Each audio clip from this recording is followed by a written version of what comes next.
जय श्री राम।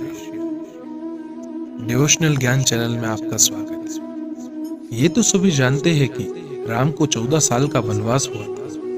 इस वनवास के बाद जब वह लौटे तो अयोध्या वासियों ने घी के दिए जलाकर उनका स्वागत किया। इसी के बाद से इन दिनों को दिवाली के त्योहार के तौर पर मनाया जाने लगा।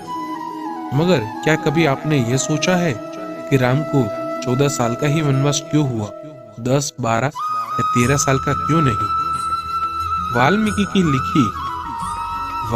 लिखी रामायण के अनुसार कैकेयी की जीत की वजह से राम को वनवास हुआ था। दासी मंथरा के बहकावे में आकर कैकेयी ने राजा दशरथ से ये वचन मांगा। उन्होंने अपने बेटे भरत के लिए राजगद्दी तथा राम को 14 वर्ष का वनवास देने का वचन मांग लिया। दशरथ ये वचन देते हुए बेहद दुख की अवस्था में थे, लेकिन वचनबद्ध होकर वह कुछ नहीं कर सके।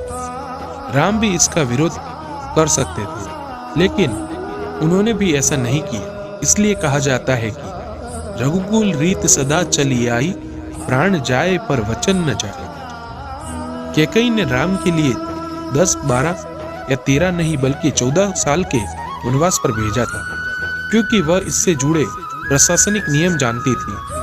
त्रेता युग में उस समय यह नियम था कि यदि कोई राजा अपनी गद्दी को 14 साल तक छोड़ देता है तो वो राजा बनने का अधिकार खो देता है। यही वजह रही कि कैकेयी ने राम के लिए पूरे 14 वर्ष का वनवास मांगा। हालांकि कैकेयी के बेटे ही भरत ने उनकी इस चाल को कामयाब नहीं होने दी और राम की गद्दी पर बैठने से इनकार कर दिया। जब राम वनवास पूरा करके लौटे तो भरत ने उन्हें अपनी राजगद्दी सम्मान लौटा दी। द्वापर युग में यह नियम था कि अगर कोई राजा 13 साल के लिए अपना राजकाल छोड़ देता है तो उसका शासन अधिकार खत्म हो जाता है।